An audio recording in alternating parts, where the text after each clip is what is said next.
All right, good morning, everyone. Welcome to our monthly South Carolina Ag Disruptors webinar. I'm Kevin Burkett with the Clemson Extension Agribusiness Team and joined by a couple colleagues today to present on our webinar. Again, this is our monthly series that touches on topics good and bad that could have a disruption of some kind in South Carolina agriculture. So we've had a number of past topics and speakers, and you can find that through our YouTube playlist and our past agenda if you'd like to catch up on any of those programs. But for this month, we have Faith Isreal with the Food Systems and Safety Team that's going to touch on, I think, a relatively new program, the Master Food Preserver Program. And then we have Dr. Nathan Smith, who's going to touch a little bit on Climate Smart and a little bit about the project that is going to be going on in South Carolina as well. So one housekeeping note, so you may get an update in the near future where our Zoom link for the webinar will change, and it should be if you're currently registered, we will go ahead and change your registration to the new link, but we realize with the current link, we're going to have to change something, and so you should get a notification that you've been re-registered for the new webinar, but we'll try to make another announcement about that. You should get the updated link, and going forward for May and for the rest of the months, you would click on that new and updated link, but we'll try to send an updated message about that later on. So with that, I believe Faith is on, and Faith, you're welcome to share your video and screen. I think I need to make you a co-host real quick.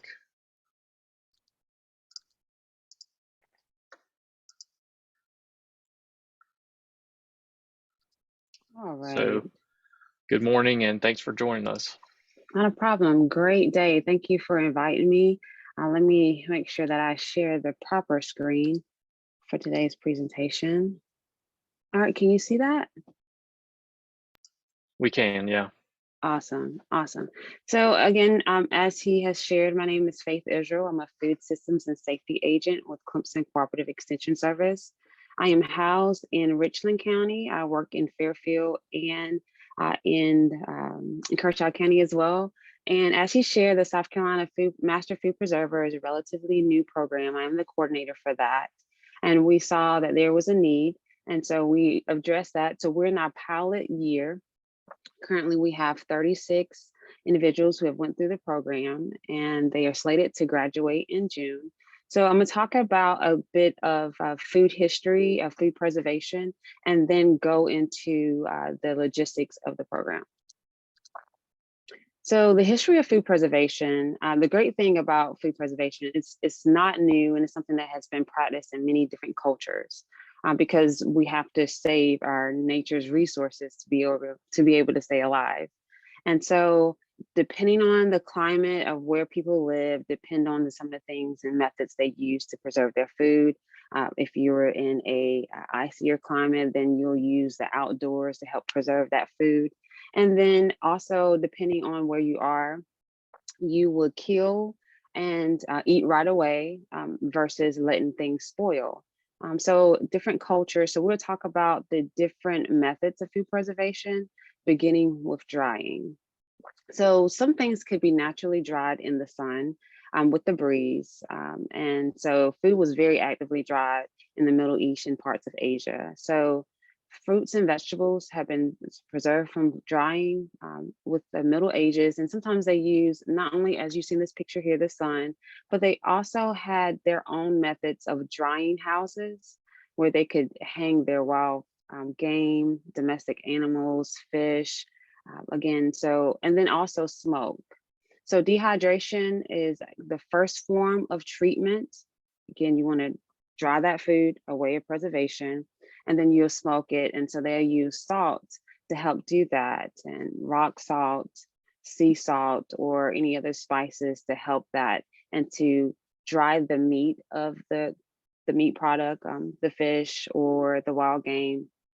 And so that way you won't have that little gray or appetizing color to show through. You see more of that red meat, and you're removing the nitrates that is a combination of nitrogen and oxygen in that from history, but we also have methods now that we can use, definitely our ovens to dry our food dehydrators. We have used in our programs, and of course outdoors, and they have solar ovens as well. Going into freezing, so obvious technique since we have be able to control our temperatures, but refrigerators were not always an option, but they had ice houses. So just the modern day of being able to have the convenience of that. So it was discovered in the late 1800s that meats and some vegetables tasted better after being quickly frozen to extremely low temperatures. And again, to help preserve that food for later use as well. And so we talk about something in our class about the proper technique to freeze some foods, because some things you can't just bulk together and put in the freezer. So in our class, we talk about the proper method to do that and what food items you can do to use that as well. There's pickling. Pickling, we use vinegar for that. And vinegar, starches, and sugars, they first ferment into alcohol. And vinegars are frequently used in our wines, our beers, and cider. So they definitely had that in the past in history, and bring it over to the food preservation side. So it's given both with wine and beer that have a low pH. And so pickling helps to bring the acidity up to ward off certain pathogens as well. And this was also found and introduced in new foods in Europe and also in Asia. So think of ketchup was originally an Asian fish brine that was transported into the spice trade to Europe, and then sugar was added. So certain things might start one way and then develop into something else that you can use. And so from here, you can get your relishes, your chutneys, your mustards, things of that nature, and just making sure that over time, as things age, then you'll get the breakdown of the acids and you'll be able to pickle. And something that we also do now, which is very simple with a water bath, when you do your pickling. And you can also pickle, do quick refrigeration pickles without even having to heat up water to boil your items. Transferring on to fermenting, fermenting was not really invented, but rather discovered. Fermentation is no doubt, again, we talked about with beer, with those grains, those sugar alcohols. So you have those beverages, but then you bring it over to another food component. There's sauerkraut, there's other vegetables that you can ferment. Now we're working on developing workshops so that our constituents can learn how to ferment at home when they make their own kombuchas at home, or other items that they like to do. Kimchi is another thing they do. So it was employed to make dishes a little bit more appetizing for some of those less desirable food products, materials that could have been left over. So the vitamins can be produced within the microorganisms that cause the fermentation to make it a little bit more nutrient rich. So that's how fermentation was discovered. Well, excuse me. Yeah, it was discovered through the process of trial and error with other things. So our jams and jellies, the ancient tribes were well aware of the benefits of honey and sugar to preserve their foods. So fruits preserved in honey was definitely typical. And within boiling the honey, they perfected a technique for a firm texture.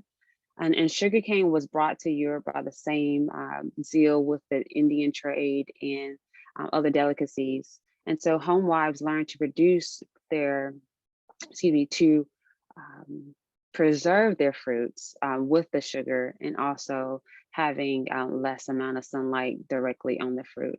In this picture here, we have a old fruit press so that they can extract the juice if they wanted to, or just to break it up enough so that they can make a jam with the fruit. We also teach about this and how the proper technique, you can pretty much make jams and jellies out of any fruit that's available. There you have your favorites. Some people like spice jams or whatnot, but that is a method within the classes that we teach. So canning overall is a process which foods are placed in a jar and just heated, because we want to make sure that we're destroying those microorganisms and inactivating those enzymes within the food. So you're going to heat it up. There's different types of ways of canning. We have our pressure canning for certain foods because we want to limit the presence of Clostridium botulinum, the bacterium that can cause botulism. And then there's water bath canning as well. Either way, it's on top of your stove or heat source to heat it up, to boil up that water if you're using the water bath. And then with the pressure canning, you're closing it to build that pressure up to be over 230 degrees Fahrenheit within that canner to, again, reduce pathogens.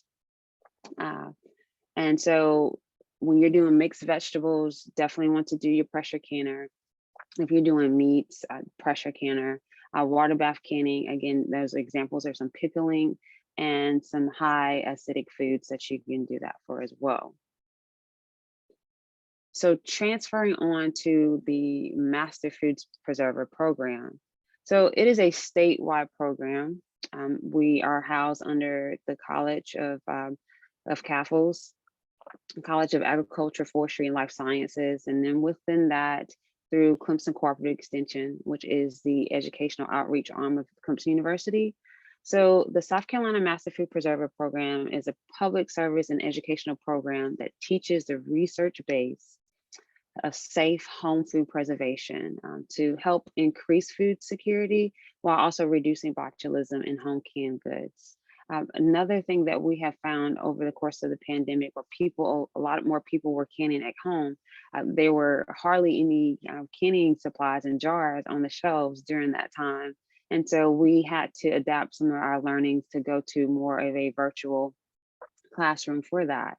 But then also, this Master Food Preserver program is a great resource to help in those areas where our agents are not currently at.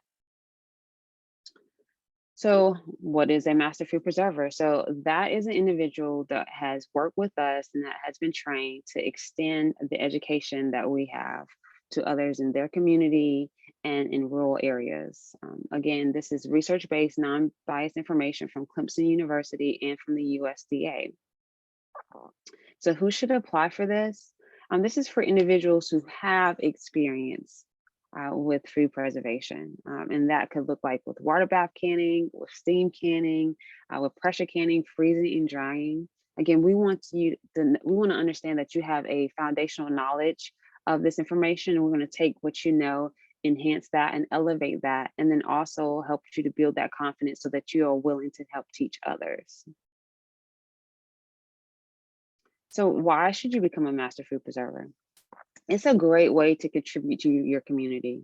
You'll get to meet and work with a group of passionate gardeners, hobbyists, and food enthusiasts. So being a Master Food Preserver is an excellent way to learn and stay up to date with the latest preserving methods and issues in food safety. There have been people who get sick from improperly home canned food items. There are unfortunately some people who pass away from consuming these items. So again, making sure that you have the foundation so that you can have a safe food product when you're giving that to others. So our class or our programs are divided in two segments. There's an instruction segment and then there's a service segment. The instruction segment is a 8-week online self-paced study. And section 2 is a service component beginning with a 2-day intensive that's in person. So both of these are required to be able to complete your certification. So the instruction, again, 8 weeks, online self-paced. So what happens is each week a new module opens up for you to learn, and the topics are what you see here, the basics of preserving, why it's important. We talk about food pH. We talk about the different food groups and why they fall in certain categories. Talk about water bath canning and steam canning, pressure canning, jams and jellies, drying, freezing, and fermentation. Those are the topics that we talk about. And then they also go into that service component. So after you've completed all your online modules, you have a 2-day in person where you meet and greet, because you've interacted with others across the state, but you haven't seen them in person. So building that relationship, and then also revisiting the topics and hitting those highlights so we understand that they know the importance of why we do what we do. And then all hands on for each section that you just learned about. We're going to be practicing with the pressure canner, knowing the parts. We're going to be practicing how to do some fermentation, practicing the proper way to freeze and dry. And so that's part of that. But then after the 2-day intensive, they have volunteer hours they have to complete. So if you're familiar with the Master Gardener program, it's kind of mirrored just like that. They have their hours where they go out and volunteer. They're assisting with some of our workshops that we have across the state. They're popping up at some farmers market or other local community events, spreading the word about food safety, and then also how to properly can your items at home. They are helping with some of our blog posts and getting that information out and finding out what's trending in their area, because they might have local friends at their church or other community places, and they're hearing some of the things that they're doing. And okay, is this correct? Is this not correct? Or why are you doing this if it's not research based? So that way we can make sure that we're sticking to the research and the facts and not with the trends. And of course, to be able to be a volunteer, a criminal background check is required.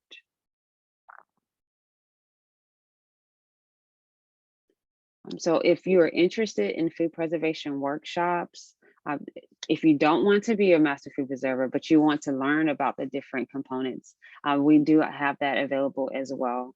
So again, the Master Food Preserver program is a program for individuals who would like to give back to the community, to like to teach. But if you're interested in being a part of that, we are going to be opening that back up in July. Right now we have, if you wanted to sign up, we have a waiting list, and we have over 120 people on our waiting list. But don't let that alarm you. Once we open it back up, we have specific questions because we want to understand to see if this is a good fit and based off your knowledge and also location and need. But if you're interested in just participating in our workshops, then you can visit us on Facebook to find that information, or you can find that information on the Clemson event calendar. You just search Carolina Canning, and that will pop up all the locations across the state where we're having our food preservation workshops. I like to host my classes on a weekday and a weekend to allow for the schedule of others who possibly couldn't take some time off work. So you do have options for that as well. Any questions?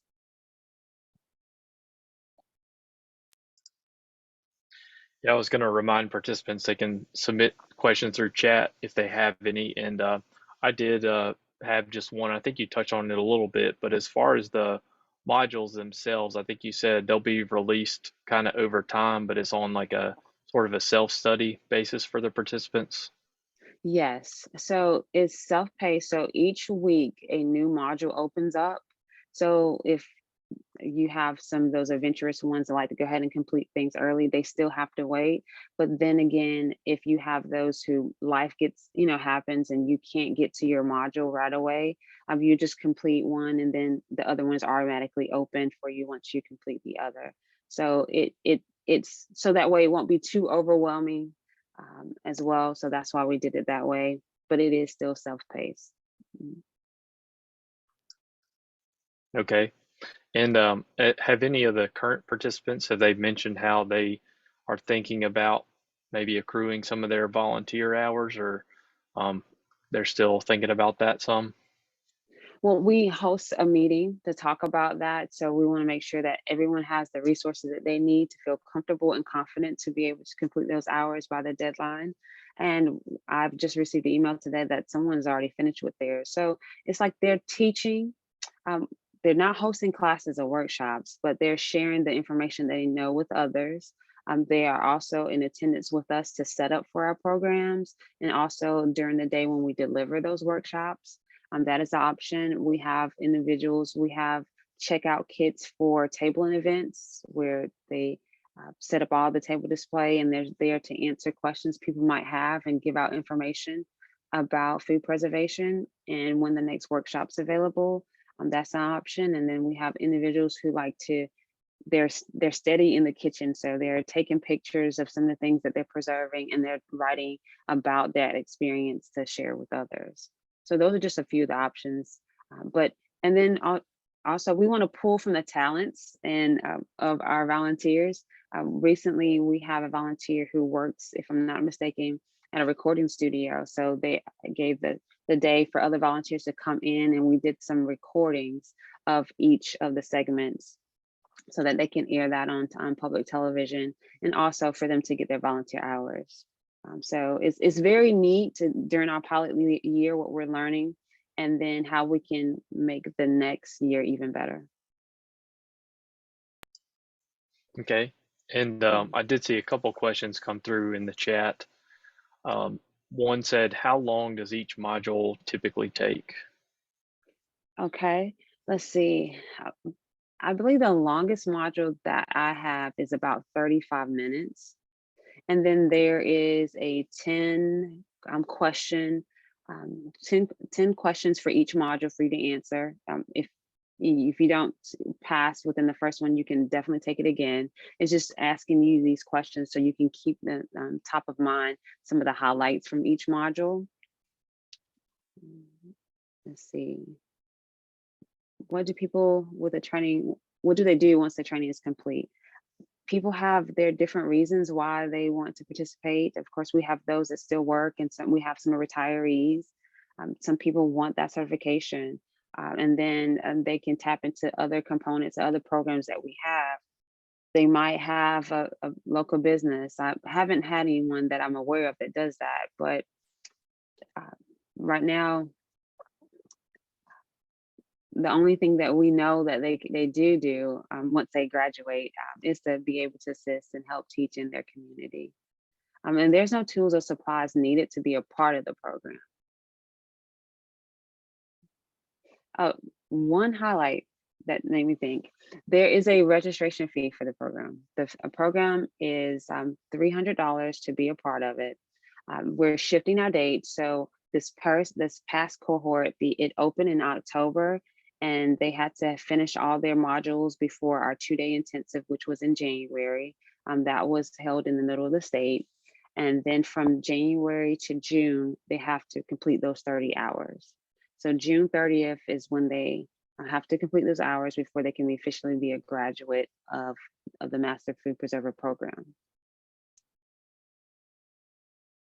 Great questions.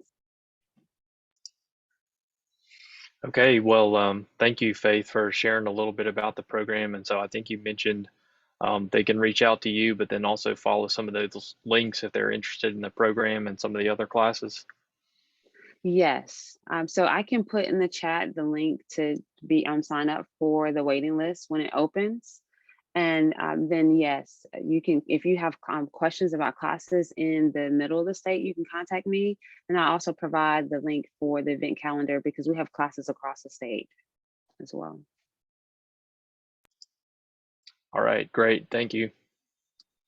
Not a problem. And with that, we can move to Nathan to touch on some of the climate smart information.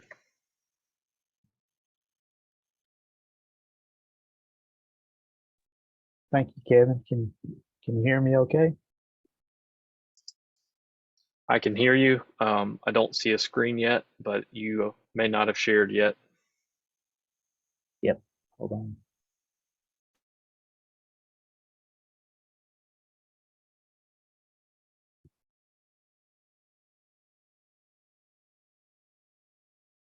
Okay, which screen are you seeing? I see the PowerPoint, but it's not in presentation mode yet.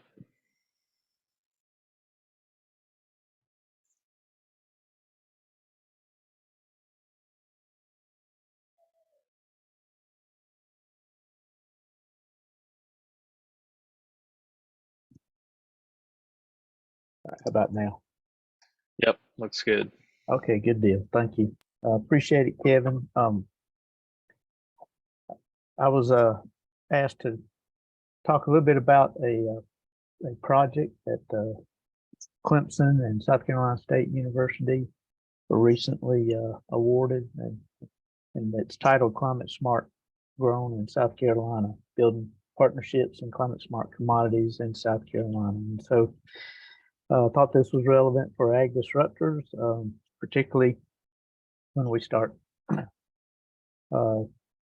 talking about climate smart, which is really I guess it's climate smart agriculture is an international and national initiative to adopt sustainable development goals in agriculture. And probably, as the name suggests, it's targeted, or one of the main objectives is looking at mitigating risk of climate change. So really it's a policy move in terms of how programs through USDA and other funders are placing priority on ag programs and ag funding. And I thought climate smart was a very new term, but actually looking back when we started working on this project,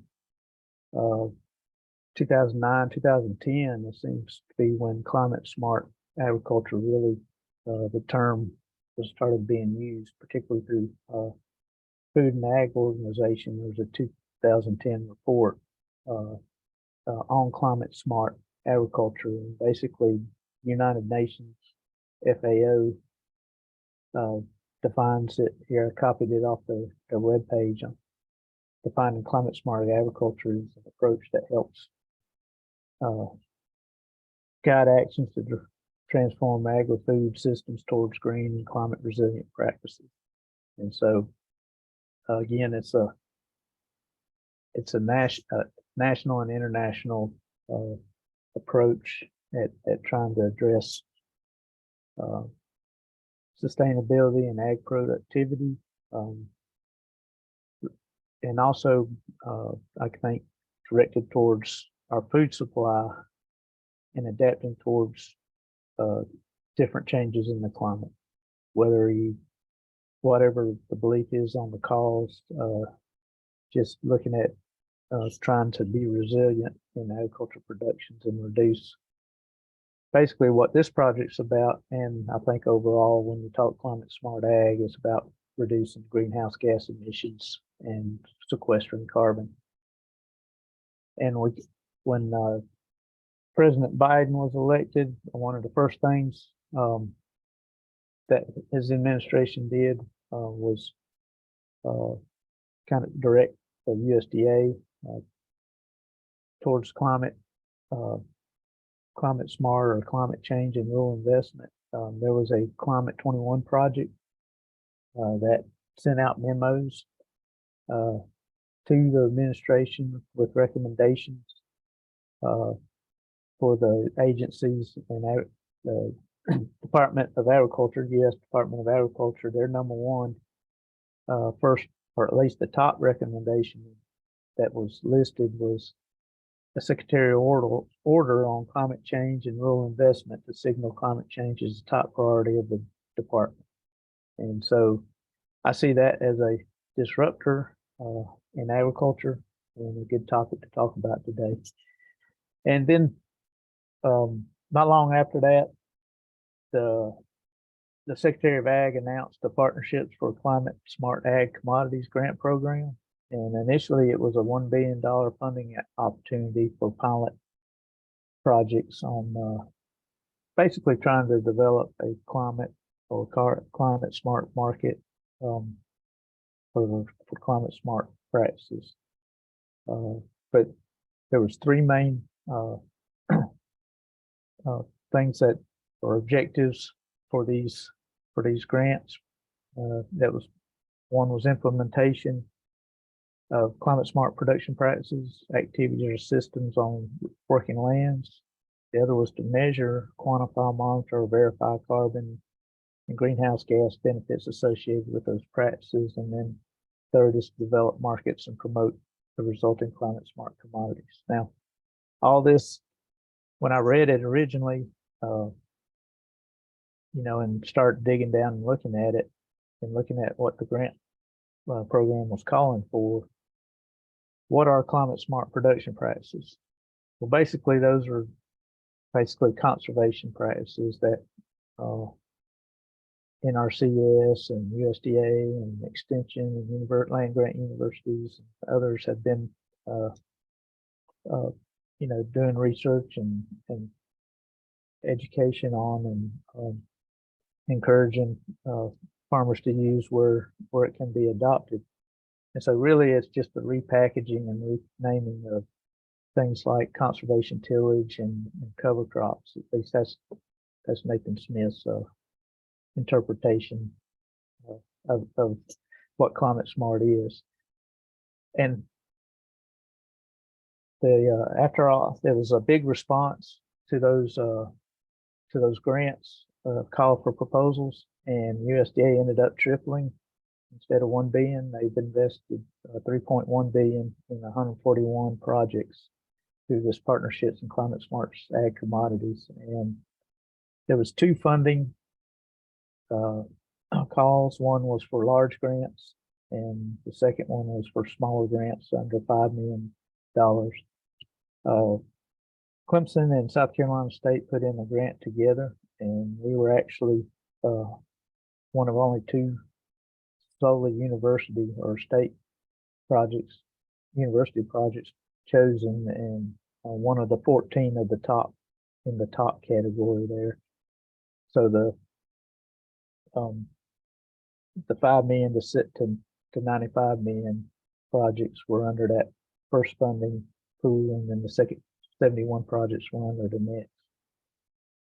So the Climate Smart Grown in South Carolina grant, again, is a collaboration between Clemson and South Carolina State. There's 27 partner organizations, basically organizations that committed to help in some way of either support through getting the word out or providing some kind of assistance with the project. And it's a 5-year pilot project with total funding of $70 million. When you look at the targets, and this was part of the grant proposal, was engaging underserved producers and leverage greenhouse gas benefits of climate smart commodity production. The goal is basically to increase the acreage and number of farms using climate smart practices in South Carolina, and there's 4 commodities that were chosen. Here's just a quick picture of the 27 partners statewide. Again, these partners basically wrote letters of support or involved in some capacity in supporting this grant or providing support. So the 3 components: implementation, measurement, market development. The first one, implementation, is to provide training and technical support and financial incentives. And to be honest with you, everybody says, well, that's $70 million. That's a lot of money going towards research and extension, and it's actually the majority of the money actually goes through the financial incentives, basically payments to the growers who adopt the practices or choose to participate and are accepted and implement those practices. So, the overall goal is to enroll 400,000 acres and 500 plus farms in South Carolina, engaging underserved farms as a priority. The measurement part, which is a large part of the research component of the grant, is to measure how practices affect greenhouse gas emissions in soil and forest. So that'll be done through soil analysis, greenhouse gas emissions measurement, as well as methane emissions measurement and carbon fluxes in the forest ecosystem and ecological impacts. And then the third component is market development, which is trying to help develop and expand markets for climate smart commodities. And so that involves determining the economic benefits to producers using, I guess, the research, the data collected from the farmers' participation. What are the economic benefits? What is the regional economic impact? And that'll be done through producer surveys, consumer and industry surveys, traceability of forest products, and also testing climate smart label with consumers. With a project that big, obviously it takes a lot of coordination, and Dr. Paula Agudelo, our Associate Dean for Research in the College of Ag and Forestry Life Sciences, is the principal investigator of the project. And then you see on the left, middle column and the right column, South Carolina State and Clemson University folks that are managing the project. So Clemson will be managing their part of the project, and South Carolina State will be managing their part of the project. I guess the big difference is the forestry is all under Clemson, and the other three commodities, both universities are implementing those the project in terms of signing up growers and working with growers, doing the measurement and the market development. But what is climate smart commodity? USDA defines it as agriculture for the purposes of this grant, in particular, as an agricultural commodity that's produced using agricultural practices, including farming, ranching, or forestry, to reduce greenhouse gas emissions or sequester carbon. Again, the project goal is to increase the acreage and number of farms using climate smart practices in South Carolina. And we're focused on 4 commodities. These pilot commodities are peanuts, leafy greens, forages for beef cattle, and forest products. And you may ask, well, why did you choose, or why were these 4 commodities chosen? Well, A, they're important commodities for the state of South Carolina, and B, they were things that there's a good number of farmers, or we're one of the leading states in production of these. And then third was really competitive, where other states or other projects may or may not have included these in their proposals. And so these were the ones that ended up being chosen and approved and awarded. Peanuts, as far as grower participation and implementation, the 2 practices are cover crops and residue and tillage management. And you can see the incentive payments tied to each one of these practices. The cultural requirements would be under cover crops would be select and plant single or multi-species cover crops appropriate to the production system to establish a seasonal vegetative coverage, and that incentive is at $100 per acre. And then residue tillage management would be crop residue left in the field year-round to limit soil disturbing activities. And this would be something that most likely would be strip tillage, but any type of conservation tillage that leaves some crop residue, enough crop residue in the field to meet the requirement. Some requirements related to participating in the project: acreage. You can't double dip, basically. Acreage that is already enrolled in NRCS cost share program for the same practice. To say you're getting equip money or for cover crops or strip tillage or conservation tillage, the acreage enrolled into this program cannot also be enrolled in the NRC cost share program. There's a minimum of 10 and a maximum of 200 acres requirement. And you have to implement the practice itself within the first year of enrollment, and participate at least 3 consecutive years. And for peanuts, since it's a rotational crop, it has to be planted in one of those 3 years, in that 3-year window. So it can be the first, second, or third year, wherever the grower is in their rotation. Also, as one of our partners in the grant, the Southern U.S. Peanut Initiative through the American Peanut Council, we asked the growers to sign up and participate in that program, basically cataloging the practices that they're using as part of the project. And then leafy greens,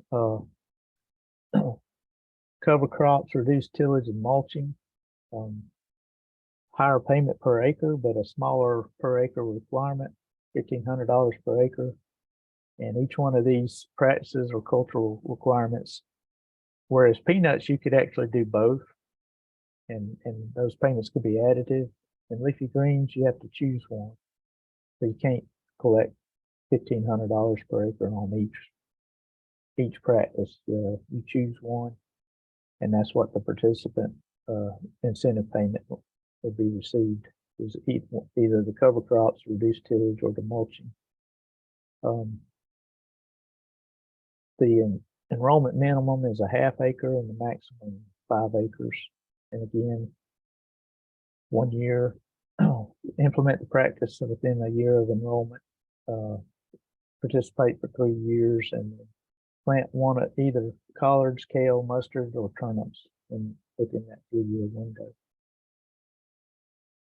Forages for beef cattle, 3 practices at $250 for incorporation per acre, incorporating forage legumes, prescribed grazing at $50, nutrient management at $80 per acre. Again, acres cannot be enrolled in NRCS cost share program with the same practices. The minimum is 10 acres and the maximum is 100 acres with the 1 year implementation and 3 years consecutive of participating or using the practice for 3 consecutive years. And then finally, afforestation, basically restoring forest products on non-forested land. And we've got 3 practices: tree and shrub establishment at $450 an acre, with some cultural requirements. Can also have site preparation if needed, and prescribed burning if needed as part of the program. Again, cannot be enrolled in NRCS cost share program. The minimum is 20 acres and the maximum is 100 acres. It is actually for restoration of forests on ag land and pasture land. Clear-cut parcels are not eligible in this program for the forest products. Improvement of forest land. There's four practices at the different levels of incentives, whether it be thinning, select harvest, to create patch openings, prolonged rotation, in other words, not harvesting the trees at the point, allowing them to mature longer. And then tree and shrub establishment, again, prescribed burning, and then herbaceous weed treatment if needed. Same requirements with NRCS, and limits 20 acres and minimum and 100 acres maximum. And forest lands with mostly hardwood subject to site evaluation prior to approval of the program. So all these programs are summarized in fact sheets on the climatesmartsSC.org webpage. Find these. You'll see that the enrollment for the crops, the peanuts, the leafy greens, and the beef cattle was February 1 through April 17. They're still accepting interest or enrollments for leafy greens and peanuts. Cattle is full, and actually forestry or afforestation program has not actually started their sign up yet. As far as goals and what the targets are for like acreage and number of operations for peanuts, it's 7,400 acres is the goal with 132 total operations. And there's a breakdown between Clemson and SC as far as goals and acreage and participation. Again, particularly for South Carolina State, that's still open for peanuts for sign up. Leafy greens, both Clemson and SC State are still looking for some more acres in that program. A total of 365 is the goal, with 175 to 225 operations.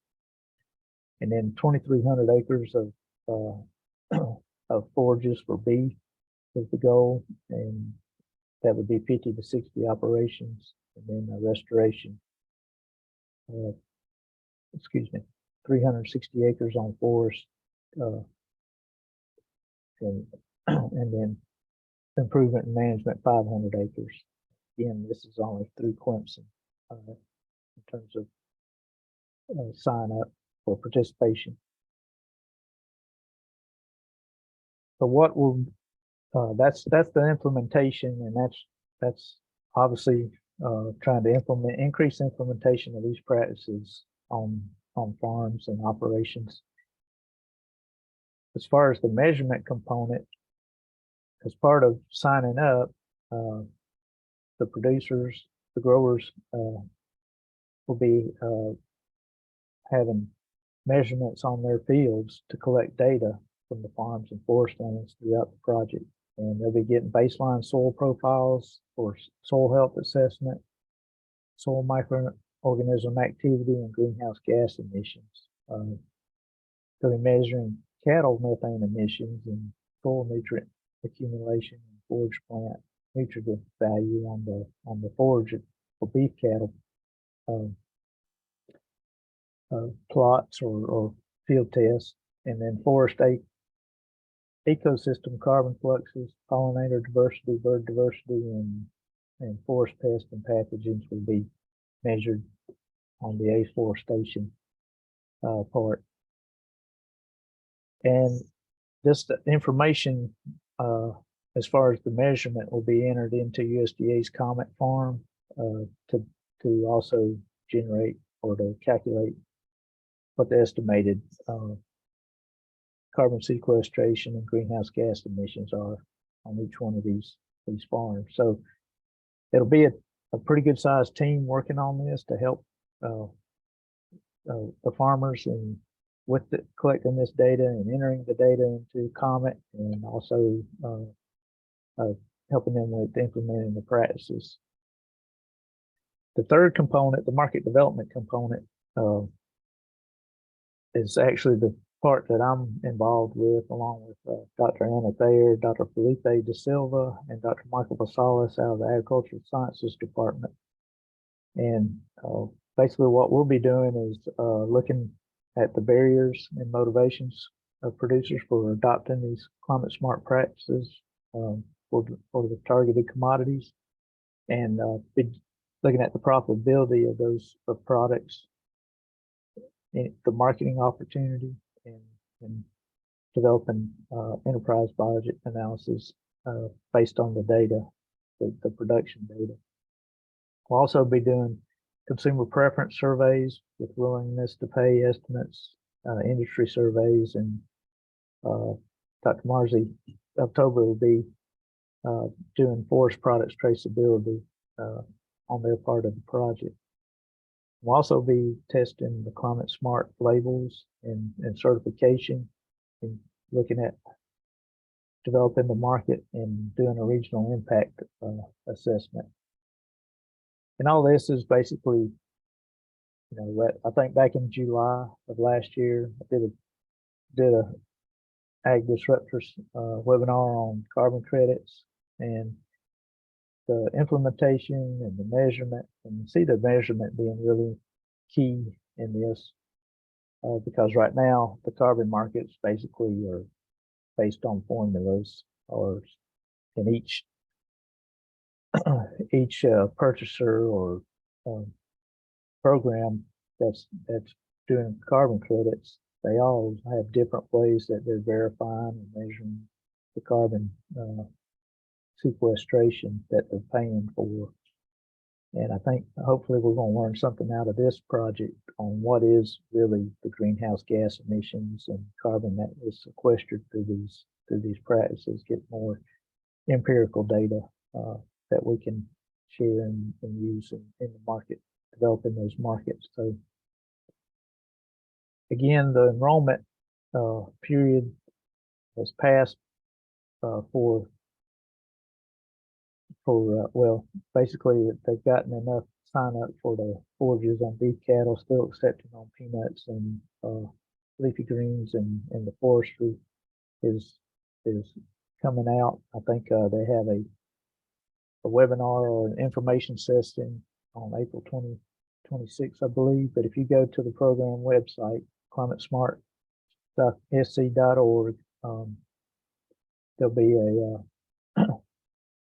participation interest form, and the page looks like this, and you can register for a meeting. The forestry meeting is now on that page, and if you want to sign up or fill out the participant interest form there by clicking on the link, and you can also get those PDF documents that I showed earlier.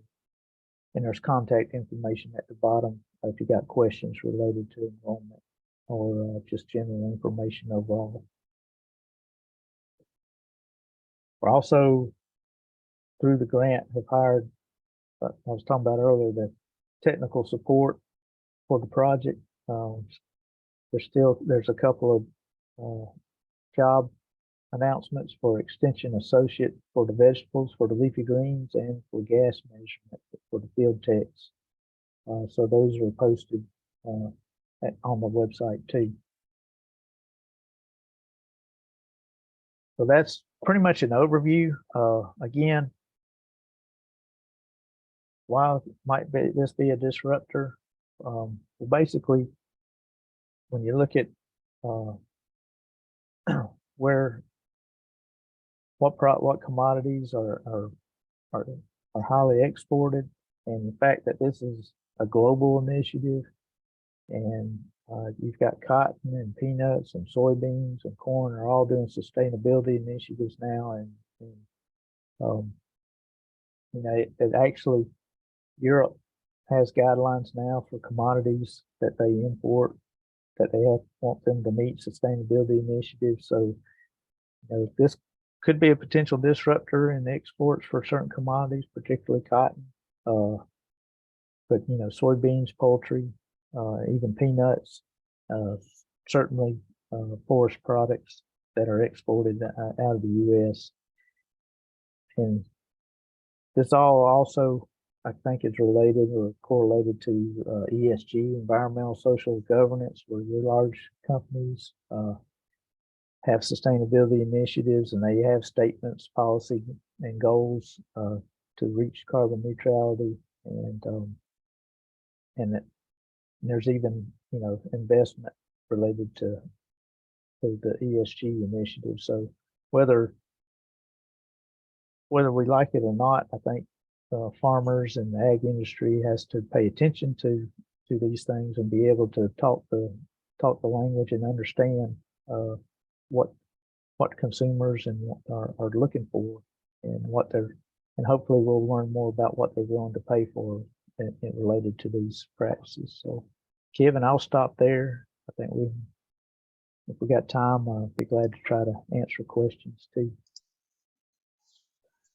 Okay, thank you, Nathan. And we put the website link into the chat, and looking at that quickly, there is it looks like the forestry interest meeting is a week from today. It has a little bit of information there. And I was going to say, Nathan, do you know, I know they had some online and some in-person meetings around the state. as far as interest meetings. Are any more of those scheduled for right now? Or are there, other than this forestry online meeting for next week? Yeah, the only one now that's planned is the forestry program interest meeting online Okay.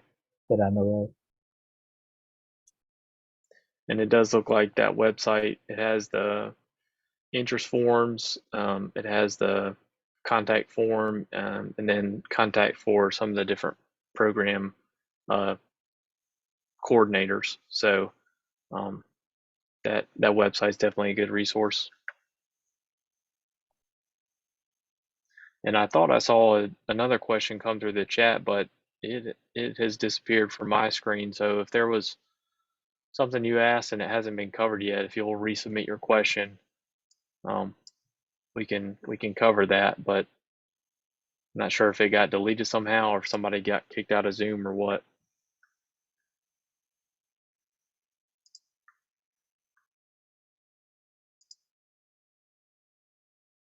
I will say the biggest response so far, just information, has been beef cattle as far as total acres and forestry. Peanut's not far behind forestry in terms of number of acres, somewhere between 9 and 7, almost 8,000. Beef cattle is over 10,000. So we're still looking for more leafy greens acreage in particular. And so I think you mentioned, so for the beef program, it'll reopen next year. Correct. You can still fill out the information sheet if you want to enroll, try to enroll for the next year. If not accepted this year. Okay. And I see through the chat, they mentioned that their question was already answered. So I guess that covers it. And we are pretty much at time today. So we appreciate Nathan and Faith joining us for today and sharing the information. Reach out to them if you've got any further questions. As we mentioned, you can find this webinar and our past webinars on our YouTube playlist. And again, just as a housekeeping note, so the webinar link will change going forward. We are going to remove the registration for this link, and you should get a message where you've been re-registered for another link. So you can be on the lookout for that. But going forward, you'll use that to log on to the monthly webinar. So we're going to go ahead and change the registration for you. The Zoom reminder emails and all those kinds of things should be the same. So it should be taken care of, but just be on the lookout for next month, just to make sure you use that new link. So next month we do have Dr. Kendall Kirk with the Precision Ag program for Clemson. He's going to share some possibly disruptive ag technologies with us, maybe things that he's working on and things that he knows about that are currently ongoing. So again, we appreciate you joining us for today, and we will hope to see you next month.